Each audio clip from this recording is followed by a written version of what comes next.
Hi, I'm Rowan. On the night of my birthday, I walked into my own home and caught my own sister, in the bathtub with my husband. But that wasn't the worst part. She'd been planning it for years. Not just the affair, but the lies, the manipulation, the plan to erase me from my own family and take everything. You ever wonder how far someone will go when they're raised to believe they're untouchable? Before we dive in, tell me, what time are you listening and where are you? Because wherever you are, you're about to hear what happens when the quiet one finally fights back. I pulled into the driveway just after 9. The street was quiet. Our porch light flickered like it always did when the weather shifted. Early fall in Nashville had that crispness that hinted at the cold to come. But tonight, it felt colder than usual. I sat in the car for a minute longer than I should have, my fingers still wrapped around the steering wheel, eyes staring blankly at the garage door. It was my birthday. Not that anyone seemed to remember. Dinner with my parents and Danica, my older sister, had felt like sitting through a performance where I wasn't even in the cast. They'd talked about Danica's real estate work, her new hair, her big heart for bringing dessert from that fancy bakery downtown. No one mentioned the date, not even a fake, "Oh, we forgot," at the end. Just silence. I smiled through it, laughed at their jokes, nodded at the right times. I'd done that since I was a kid. You get used to it after a while. Or at least, that's what I told myself. Inside the house, it smelled faintly of eucalyptus. Colby must have lit one of those candles he liked when he took his long baths. I kicked off my shoes near the front door, reaching to hang my jacket on the hook when I noticed them. A pair of women's flats. Beige. Definitely not mine. I stared at them for a beat, my heart skipping in that odd way it does when something tiny feels wildly out of place. Colby's laugh echoed down the hallway. Except, it didn't sound like his usual chuckle. It was lighter, higher, paired with a second voice, a woman's, muffled but unmistakable. I froze, my hand still on the jacket hook. Was I being paranoid? My nerves were already raw from dinner. Maybe someone was on speakerphone. Maybe. I stepped further in, placing my purse gently on the kitchen counter. That's when I saw it. The mug, white ceramic, printed in bold red letters, "Best Daughter." I'd bought that for Mom 3 Mother's Days ago. She never used it. Now it sat in a donation box by the pantry, tucked beneath a stack of old cookbooks. Just sitting there, forgotten, like the words printed on it meant nothing. It hit me in the gut harder than it should have. A stupid mug. But in that moment, it felt like proof. Like I'd always been the placeholder daughter, just filling space until Danica walked into the room and took over. I brushed a tear from my cheek with the back of my hand and shook it off. No, not tonight. I wouldn't let them do that to me again. The water upstairs kept running. I walked slowly toward the stairs, each step deliberate. I called out, "Colby?" No answer. I stood at the bottom of the staircase, listening. The laugh came again, shorter this time, then silence. A pause that stretched just a little too long to be comfortable. I climbed the stairs one at a time, heart pounding, palms damp. Our bedroom door was cracked open. A soft glow spilled from the master bathroom. I couldn't see inside, but I could hear the low hum of voices, water sloshing, then a sudden burst of laughter that made my stomach knot. I didn't barge in. I didn't scream. I just stood there. And that's when I saw it. Peeking out from behind the doorframe, a silk robe. Red, not mine. Danica's. I'd recognize it anywhere. She wore it the night we stayed at Mom's after Dad's surgery. Said it made her feel expensive. I reached out, my hand hovering above the doorknob. The cool brass against my fingertips jolted something in me. A memory, maybe, of birthdays past, when Colby used to plan little surprises, when Danica still pretended to be nice, when Mom used to bake my favorite cake instead of ordering whatever Danica liked. I blinked. That version of my life felt so far away now. It may as well have happened to someone else. Another laugh, this one closer. Louder, my fingers curled around the doorknob. And for the first time in a long time, I didn't feel small. I didn't feel like the forgotten sister or the wife who stayed quiet to keep the peace. I felt awake. I didn't knock. I tightened my grip on the doorknob, bracing myself for whatever waited on the other side. And just as I pushed the door open, everything I thought I knew about my family began to unravel. Warm steam drifted into the hallway, softening the air around me. It carried the faint scent of eucalyptus mixed with something sweeter, my bath oil. The one I kept hidden in the linen cabinet for nights when I needed to feel like I mattered. The soft splash of water, a muffled laugh, and her voice, Danica. The door wasn't shut all the way, just barely resting on the frame like someone had never considered they might be caught. That alone told me everything. I didn't kick it open, I didn't shout. I just eased it wider, inch by inch, like peeling back a layer of skin I hadn't realized was mine to begin with. Inside, under the dim bathroom lighting, the scene unfolded with a cruel slowness. Colby was in the tub, leaned back against the far end, arms resting along the edges, like he didn't have a care in the world. Danica sat between his legs, her head tilted back as she laughed at something he'd just said. One of her hands played with his chest hair like she'd done it 1,000 times before. He murmured something, low and intimate, and she laughed again, like they were sharing a secret. Neither of them noticed me at first. It wasn't the shock that got me, it was the familiarity of it all. Like this wasn't the first time, like I'd walked in on something that had been happening for far too long. Danica saw me first. Her mouth parted, her eyes wide, but not in shame, more like irritation, like I'd just ruined her spa night. Colby followed her gaze, then sat up straighter, water sloshing around him. "Rowan," he said, his voice cracking. I said nothing. I didn't scream, I didn't cry.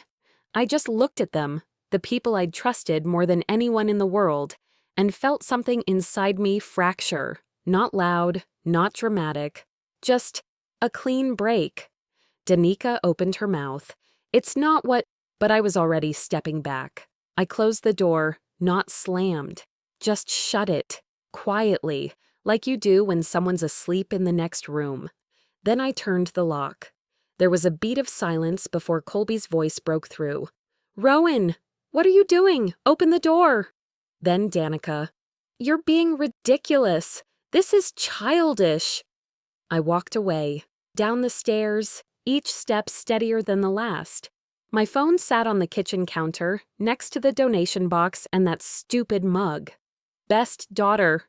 My fingers brushed its handle as I picked up the phone. First call, Lyle, Danica's husband. He answered on the third ring, sounding half asleep. "Rowan, everything okay?" "You need to come to my house," I said. "Now." A pause. "It's almost 10. Is Danica—" "Just come." Second call, Mom and Dad's landline. I knew they'd still be up. Dad answered, "Sweetheart, you both need to come over, tonight." "What's going on?" "I think it's time we all had a little clarity." I hung, up before he could ask more questions. Upstairs, the pounding on the bathroom door grew louder. Colby shouting my name, Danica cursing under her breath. I ignored it. I poured myself a glass of water, the faucet's hiss masking their noise just enough. Then I sat down at the kitchen island, across from the box of old things no one wanted. The mug stared back at me, unused, unloved, just like me. I touched its chipped rim and let out a slow, measured breath. "Not tonight," I whispered. And for the first time in years, I meant it. I didn't move. I didn't flinch. I just waited, calm, alert, like someone finally ready to watch the whole house of cards fall. Headlights swept across the living room wall, casting long shadows over the hardwood floor. Then tires crunched on the driveway. The door upstairs thudded again, but I let the noise fade behind me like background static. I stayed seated, hands folded, breath even. Lyle's voice rang out from the porch, then the familiar sound of my mother's purse thumping against her hip. Their footsteps approached fast, concerned, hurried. I rose slowly, knees tight, chest hollow. My hands felt heavy, like they didn't belong to me. The front door opened. Lyle stepped in first, wearing a hoodie and pajama pants, confusion etched across his face. Mom followed behind him, brows drawn together, eyes darting around. Dad trailed her, slower, more cautious. They all looked at me. "Rowan," Mom said, "what's going on?" I didn't answer right away. I didn't need to. Instead, I nodded toward the staircase. Lyle hesitated. "Is Danica here?" I said nothing, just turned my gaze back to the stairs. Their feet shuffled on the wood floor, quiet but restless. As they climbed, my mind drifted, untethered by the present. 3 months ago, we sat around the dining room table at my parents' house. Me, Danica, Mom, and Dad. Danica had printed papers spread out in neat little stacks, like a lawyer prepping for trial. She was in her element, rattling off clauses and terms I'd never heard of. "We just want to have everything organized as we age," Dad had said, trying to sound casual. Danica smiled with that polished confidence she wore like perfume. "It's just practical. I've already drafted a proposal on how the property should be handled. I think this keeps things clear for everyone." I reached for one of the papers, skimming the legalese. My name was there, sure, but only as a witness. Danica was listed as the sole executor. All decisions? Hers. Assets? Discretionary under her care. I blinked. "Shouldn't we take time to look this over? Maybe talk to a third party?"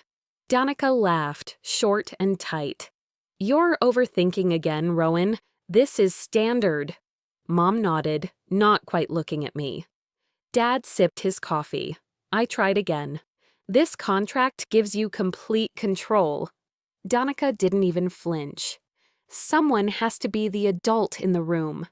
And just like that, the conversation moved on, without me. Now, back in my kitchen, the memory settled like dust on my shoulders. I barely noticed my fingernails digging into my palm. A louder thud snapped me back.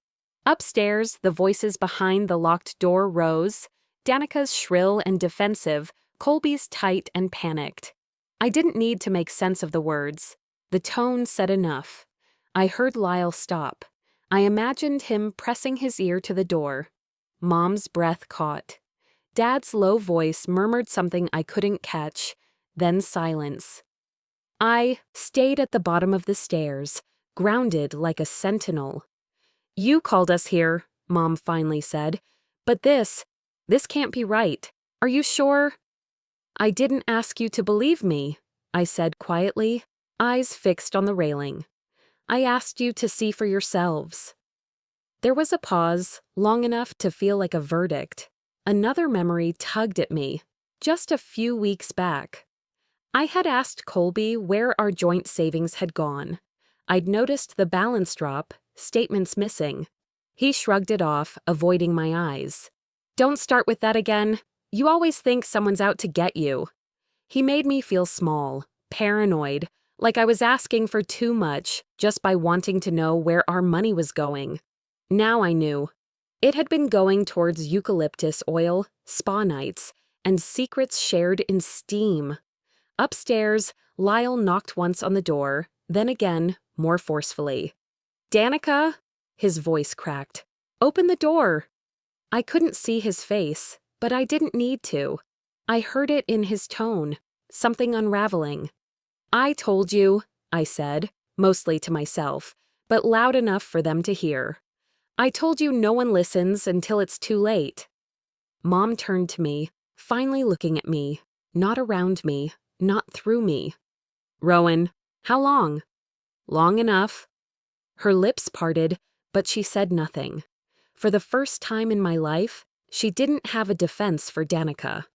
Lyle rested a hand on the doorknob, his fingers trembling. Upstairs, the arguing had stopped. I waited at the bottom step, steady. This was the moment the story began to change. Lyle's hand trembled as he leaned in, pressing his ear to the bathroom door, trying to make sense of the muffled voices behind it.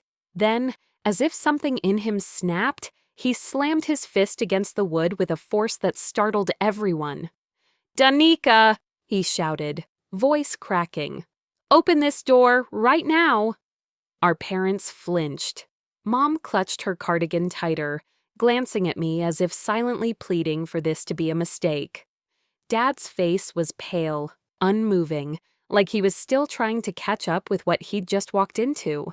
The banging from inside had changed.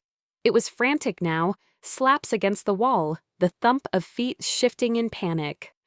I stood behind them all, arms at my sides, my breathing steady. I didn't cry. I didn't scream. I didn't have to. "They're in there together," I said, voice flat. The door's locked. Mom's hand flew to her mouth. Her eyes widened, watering immediately. Dad blinked hard, jaw working, but silent. Lyle froze for a second, just staring at the doorknob like he might rip it off with his bare hands. From inside, I heard Danica yell, "Rowan, what the hell are you doing? Let us out!" Colby's voice followed, softer.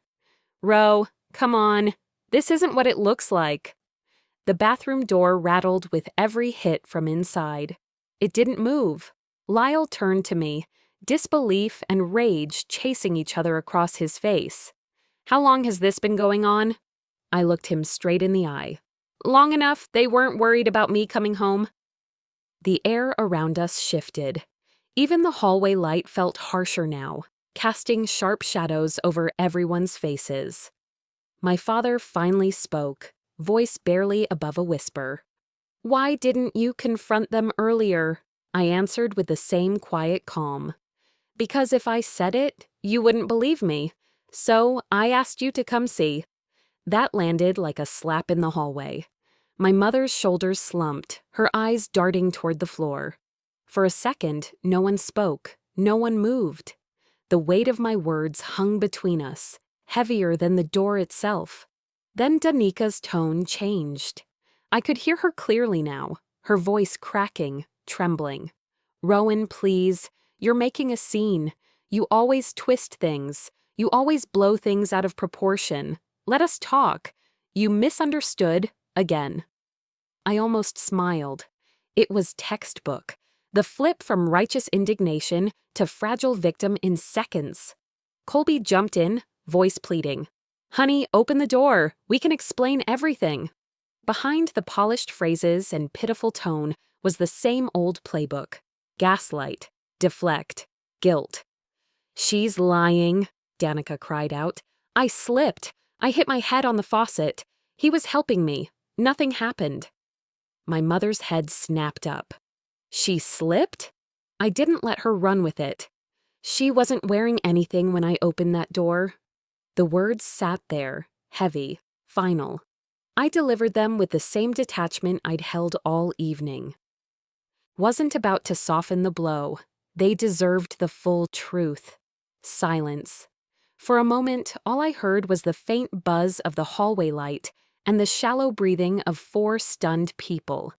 Then Lyle lost it. "Enough," he yelled, grabbing the doorknob with both hands and shaking it hard. "Stop lying, Danica. Stop treating everyone like they're idiots." From behind the door, Colby's voice came back, this time a little more frantic. "You're scaring her. Don't do this, man." I didn't move. I didn't try to calm anyone down. The mess inside that bathroom wasn't mine to clean up. "You wanted the truth," I said, my voice steady, my hands still at my sides. "It's right behind that door." My father looked at me, then at the door. His face hardened. For once he didn't speak in riddles or excuses. "Break it open," he said to Lyle. And just like that, Everything we'd all been avoiding for years cracked wide open. Lyle drew back his shoulder and slammed into the door with a sharp grunt. The lock cracked on the second hit, and the door burst open into a swirl of steam, the heat rushing out like a held breath finally released. Danica screamed and scrambled backward, slipping against the edge of the tub as she pulled a towel across her chest. Colby lunged for another, water sloshing over the sides as he half-covered himself, his face a twisted mess of shock and fear. I stood in the doorway, not flinching. My eyes didn't move. I'd already seen what I needed to see, but now they had too. The hallway behind me filled with silence. Dense, heavy, shame-soaked silence. My father's breath caught. My mother stepped forward, one hand trembling over her mouth. Her eyes swept the scene like she was looking for a version that made sense. Lyle didn't move at first. His face lost all the fury he had a moment ago, replaced by a hollow kind of devastation. Like the part of him that believed in her, really believed, had been punched out. No one spoke, no one knew how to. Danica was the first to break. Still gripping the towel, she stammered, "It's not what you think." Rowan barged in and twisted it like she always does. Her voice shook just enough to sound vulnerable. But I'd heard that pitch before, too many times. And so had Lyle. "You slipped?" I asked, voice flat. "She did," Colby jumped in, eyes darting toward the door, toward anything that wasn't me. "She slipped. I was helping her, that's all." Danica turned her head to my mother. "I swear, Mom, I wouldn't do that. You know I wouldn't do that." Mom looked like she didn't know anything at all anymore. That's when Lyle snapped. He pointed a shaking finger at her. "Don't lie to me. Not again. All those nights. I'm working late. I'm running errands. You thought I wouldn't notice? You thought I was that blind?" Danica opened her mouth, but nothing came out. "I believed you," he said. "I trusted you." The ache in his voice hit me like a brick. Not just for him, for me too. We were both being cheated, just in different languages. I felt the world around me tilt slightly. My legs stayed planted, but inside, something gave, something deeper than bones. My chest tightened and I blinked hard, trying to hold myself together. My mind darted from image to image like a cruel slideshow. My untouched birthday cake, the best daughter mug buried in that box, Colby's cold deflections, the estate paperwork Danica steamrolled through while I sat silent at the edge of the table. It was all one story, I realized now, just chapters I hadn't known were connected. Lyle reached into his coat and threw a crumpled wad of receipts onto the wet bathroom floor. They scattered at Danica's feet, blooming outward like ruined confetti. "There," he said bitterly. Spa days, massages, candles, dinners, all this time. Was I even worth a lie that made sense? I recognized one of the restaurant names. Colby had taken me there on our 5th anniversary. I'd worn a blue dress. He said he liked it. Danica bent down, picked up a receipt, and then tossed it aside like it meant nothing. "You always think I'm cheating," she snapped, rage suddenly boiling to the surface. "You never trusted me. Maybe that's why I did it." Then she turned her fury toward me.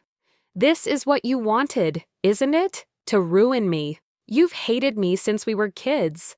Always jealous, always trying to make yourself the victim." I didn't respond. Not with words. My silence was louder than anything I could have said. Her eyes burned into me, searching for guilt. There was none left. Behind me, my mother began crying, quiet, restrained sobs.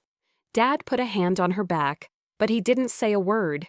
He still hadn't looked at me, not once. That was the part that hurt. Not the betrayal in the bathtub, not even Danica's lies, but the way our mother kept her eyes fixed on the tiles like they held more truth than I ever had. Without a word, I stepped back from the scene. The hallway air felt suffocating, like it had sucked all the oxygen from my lungs. I walked past them, past the torn silence, the dripping floor, the broken pieces of a family that had never really fit together. Downstairs, I reached the living room and sat on the edge of the couch.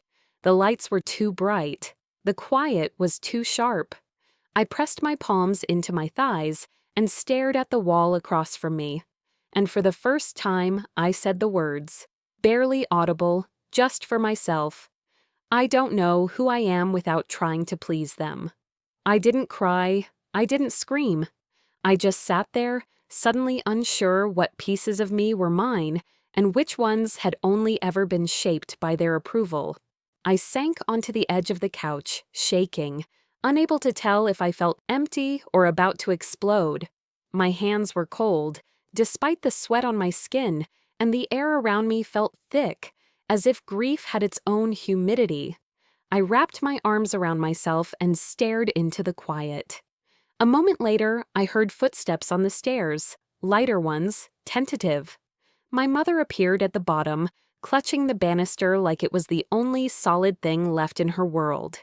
She moved toward me slowly, her face pale, her lips pressed tight. "Rowan," she said softly. "Honey." I didn't look at her right away. I wasn't sure I could. But when I finally did, her expression wasn't anger. It wasn't even disbelief. It was something worse, pity mixed with fear. She lowered herself onto the couch beside me, leaving a space between us. Her voice barely reached a whisper. "Your sister has always struggled with boundaries." My breath caught in my chest. I turned to face her fully. "What does that mean?" She fidgeted with the sleeve of her cardigan, eyes focused on the coffee table. "We've seen signs before. She borrowed money from Lyle without telling him, and she's always had strong opinions about your marriage, the house, the will." I stared at her. "You knew she crossed lines, and you never told me?" Her hand twitched like she wanted to reach for mine, but thought better of it. "We didn't want to stir things up. Your father said it was better to let things lie." My voice dropped. "You let me walk into a minefield and told me to smile." She blinked rapidly. "It wasn't that simple." "No," I said. "It never is. But you made it simple when you chose not to say anything." She fell silent again, and I could feel something inside me twisting, breaking open. All those years I'd swallowed discomfort, chalked things up to my own sensitivity, my own overthinking, every time they asked me to be the peacemaker, to not overreact. It was all sitting in this moment now, and I couldn't carry it anymore. I was still trying to find words when I heard the floorboards creak behind me. I didn't have to turn. I already knew who it was. Colby. He walked into the living room, hair damp, shirtless, towel knotted at his waist like he was coming out of a spa treatment, not a betrayal. He looked around and gave a short, awkward nod toward my mom, who stood up quickly and exited the room without a word. He sat across from me like it was normal, like we were going to have a conversation about dinner plans. "I think we should talk," he began. I said nothing. He leaned forward slightly. "Rowan, I'm not making excuses, okay? I've felt disconnected from you for a while now. You've been cold, distant. It's like you're somewhere else all the time." He looked at me like that explanation should somehow make it better, as if my silence had created a vacuum he was forced to fill with my sister. "I tried," he added. "I really did. You've just been gone for a long time." The words hung in the air between us. I stared at him, stunned. Then I laughed, once, bitter and short. "That's your angle? That I drove you into her arms because I didn't hug you enough?" "I didn't say that." "You didn't have to," I said. "It's the same old trick. Twist the blame just enough that you feel justified." He stood now, pacing. "This family is toxic. You know that. You've said it yourself. So maybe it wasn't all on me. And that made it okay to sleep with my sister in our house?" He opened his mouth, closed it, then said, quieter, "It wasn't planned, it just happened." That was the moment. The one where my spine straightened, where my shaking stopped, where the part of me that had always tried to soften, to accommodate, to forgive without being asked, finally stepped aside. I stood slowly, met his eyes. "Get out of my house."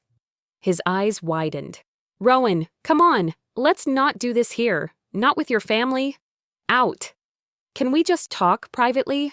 You're emotional and I didn't raise my voice. I didn't cry.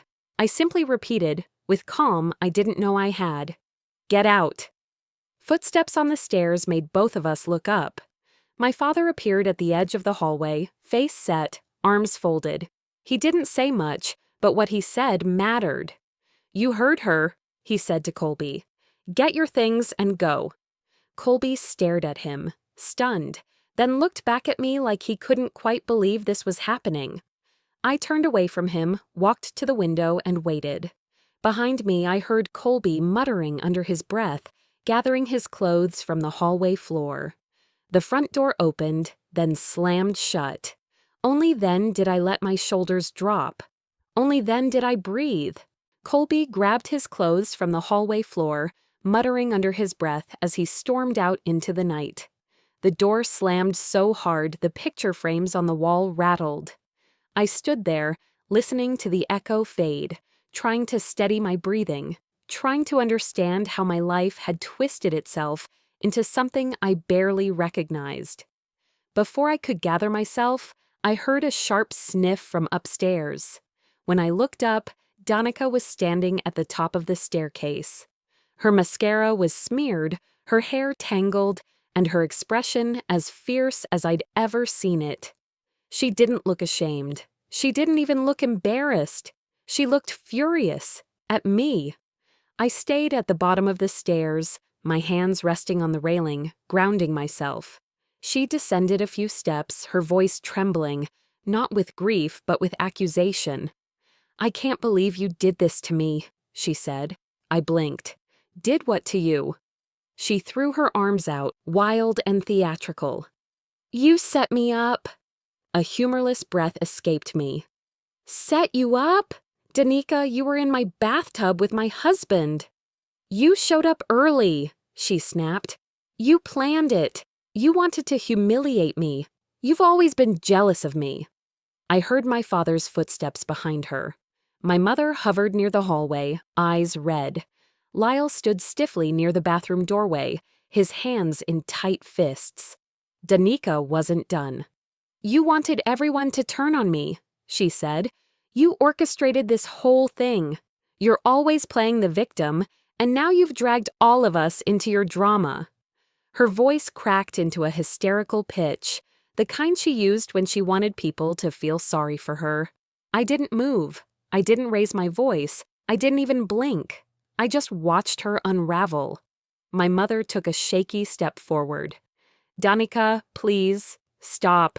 My father stared at her as if he were finally seeing his daughter without the filters he'd clung to for decades.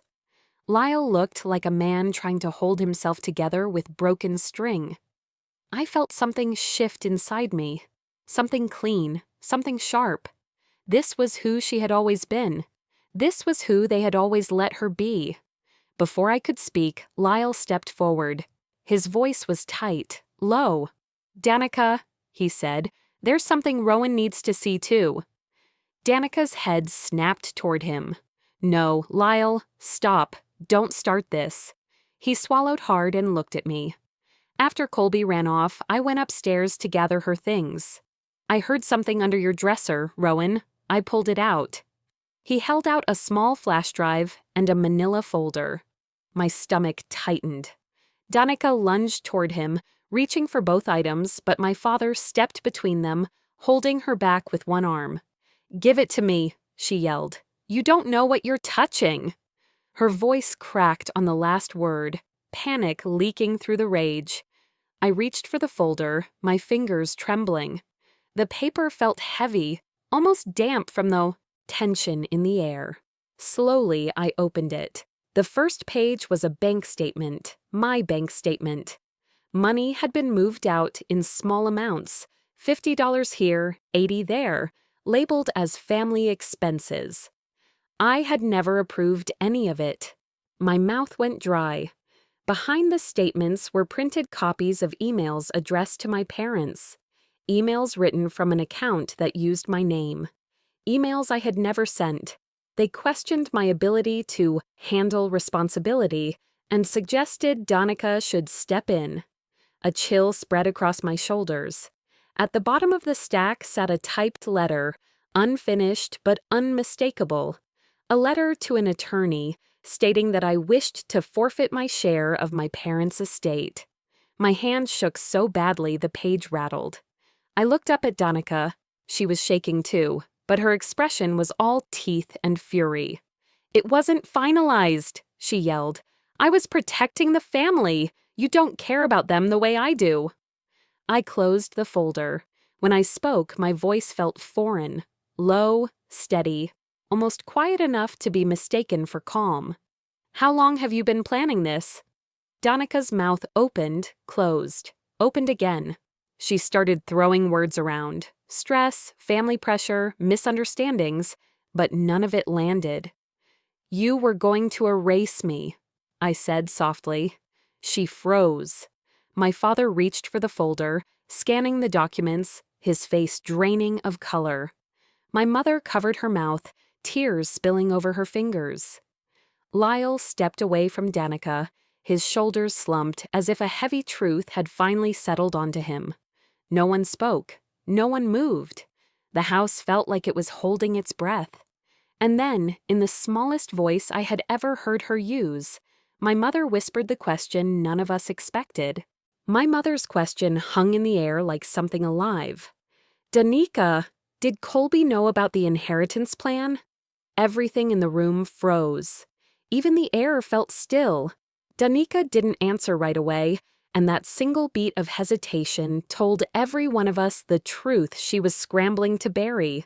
She finally blurted, "No, I mean, he didn't know everything. He just understood what I needed." Her voice stumbled as if she couldn't find a solid place to land. I watched her carefully, not shaken anymore, just taking in the person she had been hiding all these years. Before anyone could respond, a sudden pounding hit the front door, hard, fast, angry. My father flinched. Lyle stepped toward the entryway with a grim look. "I know that knock," he muttered. I walked slowly toward the door, my palms cool, my chest tight but steady. When I cracked it open, Colby stood there on the porch. His hair was still damp, his eyes bloodshot, his jaw set like he was ready to fight the entire street. "I'm here for my wife," he growled. I didn't open the door wider. "You need to leave." "I'm not going anywhere," he said, pushing his shoulder against the door. "We're going to talk. And if you don't let me in, I swear I'll tell everyone the truth about what you've been doing." I lifted one eyebrow. "The truth?" He leaned in close, his breath sharp with bitterness. "I have messages, Rowan. Conversations. Proof you were trying to poison your family against me years ago. You think they'll believe you over me?" Behind me, I heard Danica's frantic voice. "Colby, stop talking. You're making it worse." But he pushed past me anyway, forcing his way into the house. My father stepped in front of him immediately, but Colby just jabbed a finger toward me. "You were always jealous. That's what this is. You wanted me first, and when I chose her, you couldn't handle it." There was a moment of stunned silence, where even the walls seemed to lean in. I let out a slow breath. "Is that really the story you're going with?" He sneered, emboldened. "It's the truth." "No," I said quietly, stepping into the center of the room. "But it's time we do tell the truth, all of it." The house went silent. I reached into my pocket and pulled out my phone. "Danica," I said, turning my eyes to her, "remember what you said earlier about the inheritance, about the letters, about protecting the family from me?" Her face drained of color. Rowan, don't. I pressed play. Her voice, sharp, frantic, unmistakable, filled the room. I was protecting the family. Rowan doesn't deserve a cent. She doesn't even care about them. My mother gasped. Lyle covered his mouth. My father closed his eyes as if each word hit him physically. Danica lunged toward me like she could grab the sound out of the air. No, no, that's not what I meant. Rowan, please. You twisted it. You... I stepped back just enough to avoid her reach. Colby tried to recover. That recording proves nothing. You pushed her. You've always been manipulative. Colby, I said softly, you might want to check your pockets. He froze. His hand moved slowly to his jacket, patting the outside, then reaching inside the lining. When his fingers closed around something, he stopped breathing.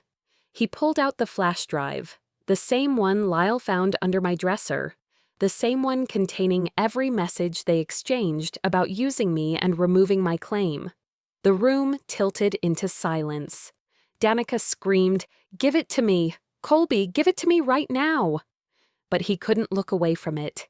His face went pale. He tried to speak, but the words stuck in his throat. I walked toward my father and placed my hand gently on the flash drive, lifting it from Colby's fingers. He didn't resist. It was like the fight had drained straight out of him. "I'm done being the one you toss aside," I said, my voice barely above a whisper. "I'm done being erased." I handed the flash drive to my father. His hand closed around it tightly, like he finally understood everything he'd missed. "Do whatever you need to do with it," I said. "I'm finished." My father nodded once. He didn't look at Danica. He didn't look at Colby. He just turned toward the front door and said, "Both of you, out." They tried to protest, first loudly, then desperately. But my parents didn't budge. They herded them toward the porch like two people they no longer recognized. Danica was crying so loudly the neighbors probably heard. Colby kept muttering excuses under his breath, scrambling for a foothold that didn't exist anymore. The door closed behind them with a final heavy thud. The house finally went quiet. Lyle sank onto a chair, wiping at his eyes. My mother sat down slowly, hands shaking. My father stood at the window, staring out into the darkness. I lowered myself onto the couch, my body exhausted, my mind buzzing. A moment later, Lyle sat across from me, his voice soft and raw. "Rowan," he said, barely above a whisper. "You know this changes everything, right?" I looked at Lyle, the weight of his question pressing into the quiet. "Yeah," I said, my voice low. "It really does." The room felt hollow now, empty, like a stage after the show ends. No yelling, no accusations, no need to brace myself anymore, just quiet. And that quiet ached in a different way. I leaned back, finally letting my body feel the exhaustion that had been climbing its way up all night. My limbs felt heavy, my skin tight, like I'd been holding my breath for years and was only now remembering how to exhale. Lyle stayed sitting across from me. His eyes were red, and he kept rubbing his palms against his jeans, like he didn't know what else to do with them. "I should have said something," he mumbled. "I should have asked more questions back then. I didn't want to believe it." I nodded slowly. "That's what we all did, isn't it? Pretend, avoid, explain things away." My voice cracked a little. I spent half my life thinking I just needed to try harder, be more patient, more forgiving. I convinced myself Danica didn't mean to hurt me, that if I stayed out of her way, she'd stop needing to push me aside. His eyes met mine. "You shouldn't have had to compete for love." I looked down at my hands, but I did. We sat in that quiet for a long moment, both of us letting old truths rise up from places we'd buried them deep. I turned to him. "Are you okay?" He let out something between a laugh and a sigh. "No, but I will be, and so will you." We didn't need to say more. The understanding between us didn't need extra words. After a few more minutes, I stood and walked to the front door. I stepped outside and let the cold air wrap around me. The porch light cast a soft halo onto the floorboards, and for the first time in years, I didn't feel like I needed to leave my own home just to breathe. The night was still, the kind of still that doesn't just mean quiet, but a pause in time. I wrapped my arms around myself and looked up at the stars peeking through the branches. Somewhere, an owl called, and inside, the wreckage we'd all ignored had finally stopped pretending to be furniture.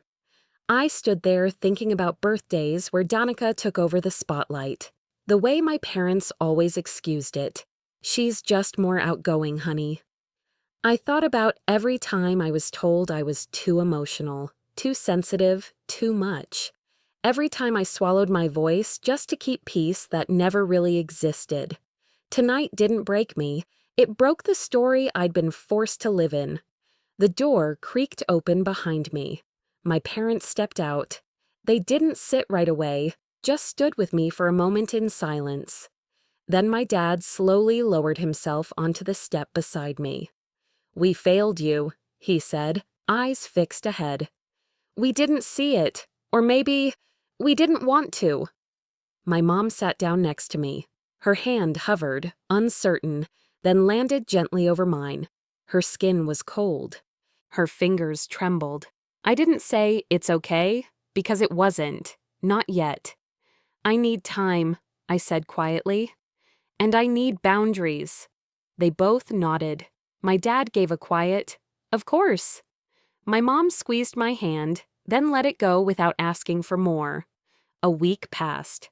I pulled into their driveway again, this time not with dread, but with a cautious sort of calm. The front yard was tidier. Colby's truck was gone. The air felt thinner, like something had been lifted. Inside, the house was quieter than I remembered it being in years. I followed the soft sounds of conversation into the kitchen, where my parents were sitting at the table waiting. No Danica, no tension riding the walls. Just us. In front of my chair sat something small and familiar, the birthday card I had brought that night, unopened, unsigned, forgotten. But now it had 2 names written inside, my parents' handwriting. Underneath, just one short message. "We love you. We're sorry." That card had once been an echo of everything they didn't say. Now it was something else, something trying. I took a long breath and sat down. Before we talk about anything else, I want to make something clear. I'm not discussing the inheritance until everything's legal, documented, and completely transparent. My dad nodded. "We've already contacted an attorney. You'll be part of every step. And I won't be anywhere near Danica again until she gets help. Real help. Not a family meeting, not an apology over coffee." My mom's voice was quiet. "We understand." "Is that enough for now?" she asked, eyes searching mine. I looked at both of them. "It's a start." We didn't try to turn it into something it wasn't. There were no promises, no dramatic tears. Just a mutual agreement that we were standing in something broken, but no longer pretending it was whole. When it was time to leave, I stood in the doorway and hesitated. My mom reached for me, not the hesitant shoulder pat she used to give, but something more real. A full embrace, one she didn't try to rush. I paused, then wrapped my arms around her. It wasn't forgiveness, not yet, but it was a beginning. Later, as I drove home, headlights cutting through the dark road ahead, I thought about everything that had shifted. Being the youngest didn't make me the weakest. It made me the one who watched the closest, and the one who finally said enough when no one else would. When I pulled into my driveway, I saw the porch light still glowing. I sat there for a moment, watching it, before I whispered into the quiet car, "I'm not erased, not anymore.